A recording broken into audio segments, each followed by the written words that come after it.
Liquor scam కేసులో కవిత గారికి సంబంధం ఏమిటి? అసలు ఈడీ వాళ్ళు కవిత గారిని ఈ కేసులో భాగంగా ఎందుకు అరెస్ట్ చేయడం జరిగింది? వెస్ట్ ఢిల్లీ ఎంపీ అయిన పర్వేష్ వర్మ గారు అరౌండ్ ఆగస్ట్ 2022లో ఒక ప్రకటన రిలీజ్ చేశారు. అందులో ఏంటంటే కేసీఆర్కి మరియు కవిత గారికి ఢిల్లీ ఎక్సైజ్ పాలసీ, లిక్కర్కి సంబంధించిన పాలసీలో ఇన్వాల్వ్మెంట్ ఉంది అని.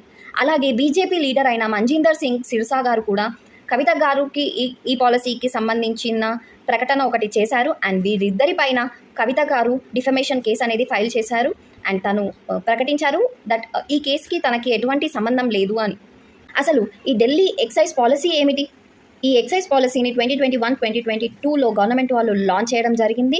దట్ అప్పటి వరకు గవర్నమెంట్ హ్యాండ్ ఓవర్లో ఉన్న లిక్కర్ మార్కెటింగ్ బిజినెస్ని ఈ స్కీమ్ ద్వారా ప్రైవేటీకరణ చేయడం. అండ్ దీని ద్వారా గవర్నమెంట్కి చాలా రెవెన్యూ పెరుగుతుంది అని వాళ్ళు అనౌన్స్ చేయడం జరిగింది. దీనికి చాలా క్రిటిసిజం వచ్చింది దట్